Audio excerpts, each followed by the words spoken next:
বালি পাচার মামলায় ফের রাজ্যে ইডির হানা। কলকাতা, মুর্শিদাবাদ সহ এই মুহূর্তে রাজ্যের 8টি জায়গায় ইডি তল্লাশি চালাচ্ছে। একাধিক ব্যবসায়ীদের বাড়িতে পৌঁছে গিয়েছেন কেন্দ্রীয় তদন্তকারী আধিকারিকরা। আমাদের প্রতিনিধি আবির দত্ত রয়েছেন আমাদের সঙ্গে সরাসরি। আবির, নিউ আলিপুরে এক ব্যবসায়ীর বাড়িতে এই মুহূর্তে ইডি তল্লাশি চালাচ্ছে। কোন ব্যবসায়ী, কি অভিযোগ তার বিরুদ্ধে?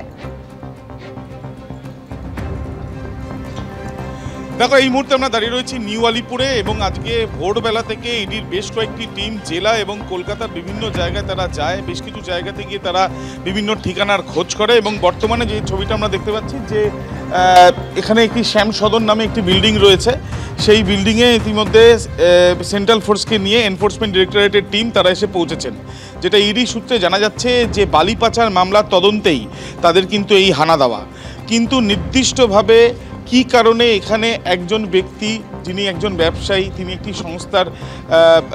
সংস্থার সঙ্গে তার যোগ রয়েছে সেটাও জানা যাচ্ছে। কিন্তু সেই ব্যক্তির বাড়িতে আসার পেছনে কারণ কি, তিনি কি সরাসরি এই বালি পাচারের যে অভিযোগ, যে তদন্ত ইতিমধ্যে করা হয়েছে, যে তদন্তে এর আগে অরুণ সারাফকে গ্রেপ্তার করা হয়েছিল, সেই পরিপ্রেক্ষিতে তার বাড়িতে আসা, নাকি কোনো না কোনোভাবে বেশ কিছু কোম্পানির খোঁজ করা হচ্ছে যে কোম্পানিতে কোনো না কোনোভাবে সেই টাকাগুলোর লেনদেন বিষয় নিয়ে কোনো তথ্য জানতে চান ইডির আধিকারিকেরা, সেই জন্য সেই বিষয়টা ইডির তরফ থেকে সরকারিভাবে না জানানো হলেও যেটা জানা যাচ্ছে যে বালি পাচারের যে মামলা, সেই মামলায় একাধিক জায়গায় রাজস্ব ফাঁকি দিয়ে টাকা বিভিন্ন জায়গাতে গিয়েছিল এবং সেই টাকা, কালো টাকাকে সাদা করার একটা প্রচেষ্টা হয়েছিল, যেটা এর আগেই তদন্ত করতে গিয়ে ইডির তরফ থেকে জানা গিয়েছিল এবং সেই পরিপ্রেক্ষিতেই তথ্য জানার জন্যই তাদের তরফ থেকে এই হানা দেওয়া হয়েছে।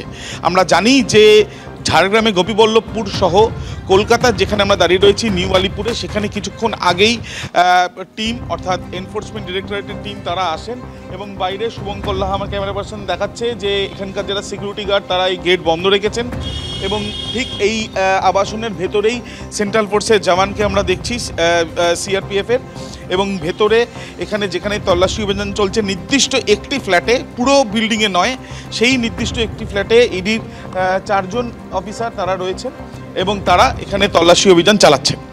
ধন্যবাদ আবির। 69তম জাতীয় স্কুল গেমসে অংশ নিয়ে চূড়ান্ত দুর্ভোগের শিকার হলেন এ রাজ্যের সাঁতারু দলের সদস্যরা। অভিযোগ, তাদের থাকার জন্য উপযুক্ত ব্যবস্থা করা হয়নি, নেই থাকার জায়গা, রয়েছে শৌচালয় এবং পানীয় জলের দুর্ভোগ। যদিও এই নিয়ে উদ্যোক্তারা কোনো মন্তব্য করতে চাননি। মেঝেতে গাদাগাদি করে শুতে হয়েছে, থাকার জায়গা চূড়ান্ত অস্বাস্থ্যকর। দিল্লির ট্যাগরা স্টেডিয়ামে স্কুল গেমস ফেডারেশন অফ ইন্ডিয়ার তরফে আয়োজন করা হয়েছে 69তম জাতীয় স্কুল গেমসের। অভিযোগ, সেই প্রতিযোগিতায় অংশ নিয়ে চূড়ান্ত দুর্ভোগে পড়তে হয়েছে এ রাজ্যের সাঁতার দলের সদস্যদের। থাকতে দেওয়া হয়েছে একটি সরকারি স্কুলে, সেখানে ঠান্ডায় এভাবেই কাটছে রাত। অভিযোগ, পর্যাপ্ত পানীয় জলের ব্যবস্থাটুকুও করা হয়নি। তাদের আরো বেশি করে সচেতন হওয়া উচিত ছিল এবং পরিবেশটা প্রতিযোগিতার উপযোগী হওয়া উচিত ছিল। কিন্তু আমার মনে হয় যারা এই যারা সংগঠিত করছেন, সংগঠকদের সেই যোগ্যতাই নেই স্কুল গেমস করার মতো। দিল্লির ট্যাগরা স্টেডিয়ামে সাঁতার প্রতিযোগিতায় অনূর্ধ্ব-14, অনূর্ধ্ব-17 ও অনূর্ধ্ব-19 বিভাগে অংশ নিয়েছে এ রাজ্যের প্রতিনিধিরা। শনিবারই দিল্লি পৌঁছন তারা। রবিবার থেকে শুরু হয়েছে প্রতিযোগিতা। অভিযোগ, তার আগে চূড়ান্ত অব্যবস্থার মধ্যে পড়তে হয়েছে তাদের, জানিয়ে ক্ষুব্ধ রাজ্য সাঁতার সংস্থার সভাপতি। 1-150 ছেলে মেয়েকে ঢুকিয়ে দিচ্ছে, একটা অস্বাস্থ্যকর একটা পরিবেশ তৈরি হয়ে গেছে। মশা, মাছি, তারপরে বিভিন্ন ধরনের কীট পতঙ্গ সমস্যা। বাথরুমের সেরকম পর্যাপ্ত বাথরুম নেই, এত বড় লোক বাচ্চা যে বাথরুম যাবে সেই পর্যাপ্ত ব্যবস্থা করে উঠতে পারেনি এরা। এই প্রসঙ্গে স্কুল গেমস ফেডারেশন অফ ইন্ডিয়ার প্রতিনিধিদের সঙ্গে যোগাযোগ করা হলে তারা কোনো মন্তব্য করতে চাননি। জাতীয় স্তরের প্রতিযোগিতায় এ রাজ্যের সাঁতারুদের দুর্ভোগের অভিযোগ সামনে আসতেই ফের বঞ্চনার অভিযোগে সরব হয়েছে তৃণমূল।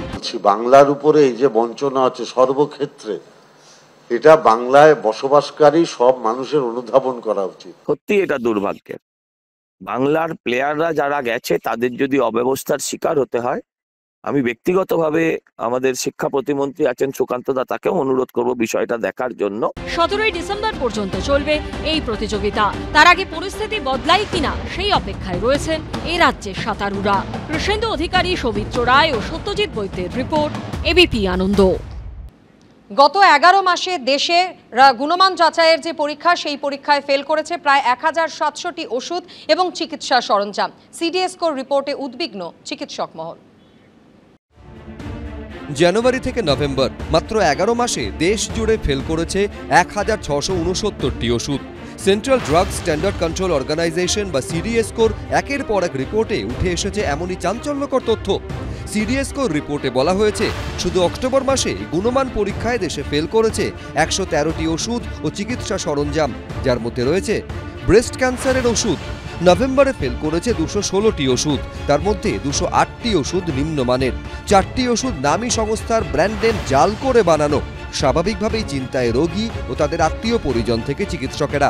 প্রথম যখন একটা দুটো নিউজ হলো, আমরা ভাবলাম যে সরকার নড়ে চড়ে বসবে, ড্রাগ কন্ট্রোল নড়ে চড়ে বসবে। এটা তো কন্ট্রোল হচ্ছেই না, উপরন্তু বেড়েই চলেছে নাম্বার।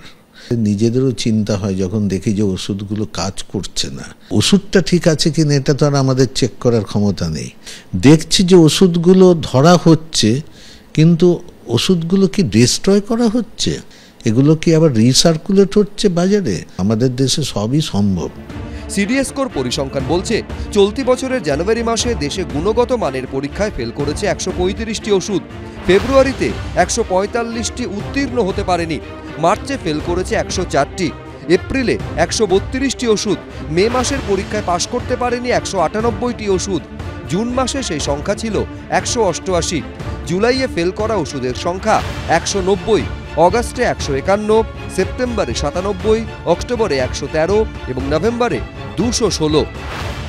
আমরা কোথায় যাব? আমরা তো নিদানপত্রে ওষুধের নামটা লিখে দিচ্ছি, রোগীরা আমাদেরকে বিশ্বাস করে ওষুধটা খাচ্ছে। তারপর যদি তাদের রোগ মুক্ত না হয়, তখন তো খুবই হতাশায় আমরা ভুগছি। আমরা খুব খারাপ অবস্থায় আছি ডাক্তাররা। ডাক্তারদের মধ্যে থেকে আন্দোলন করা দরকার। খেলা হবে স্লোগান শুনি, কিন্তু খেলা মানুষের জীবন নিয়ে যখন হয় তখন অত্যন্ত বেদনার, দুঃখের। সিডিএসকোর রিপোর্টে উল্লেখ করা হয়েছে নভেম্বরে ফেল করা ওষুধগুলির মধ্যে রয়েছে বিভিন্ন ব্র্যান্ডের 21 ধরনের paracetamol, antibiotic injection, fungal infection প্রতিরোধের ওষুধ, রিঙ্গাল ল্যাক্টেট থেকে সাধারণ স্যালাইন, স্নায়ু রোগের চিকিৎসার ওষুধ প্রভৃতি। নভেম্বরের পরীক্ষায় ফেল করেছে হাওড়ার জগাছায় তৈরি ডায়মন্ড ড্রাগস প্রাইভেট লিমিটেডের লাইসিন হাইড্রোক্লোরাইড অয়েন্টমেন্ট। শরীরের ক্ষত পুড়ে যাওয়া জায়গায় এই মলম ব্যবহার করা হয়। সিডিএসকো সূত্রে খবর, কোনো ক্ষেত্রে দেখা গেছে ইনজেকশনের ভায়ালে ভাসছে ক্ষতিকারক ব্যাকটেরিয়া। কোনো ওষুধ নিম্নমানের উপাদান বা অপরিশোধিত জল দিয়ে তৈরি। কোনোটিতে ওষুধের পরিমাণ কম, কোনো ওষুধ আবার খাওয়ার পর শরীরে দ্রবীভূত হচ্ছে না। সম্প্রতি মধ্যপ্রদেশ এবং রাজস্থানে বিষাক্ত কাপ সিরাপ খেয়ে অন্তত 20 জন শিশুর মৃত্যু হয়েছে বলে অভিযোগ। এই পরিস্থিতিতে নড়ে চড়ে বসেছে central drug standard control organisation বা সিডিএসকো এবং রাজ্যের ডিরেক্টরেট অফ ড্রাগস কন্ট্রোল। 3 ভারতীয় সংস্থার বিরুদ্ধে গ্লোবাল অ্যালার্ট জারি করেছে WHO, কিন্তু তারপরেও জাল ও নিম্নমানের ওষুধে রমরমা কমছে না। সন্দীপ সরকার, এবিপি আনন্দ, কলকাতা। এবিপি আনন্দ, এগিয়ে থাকে, এগিয়ে রাখে।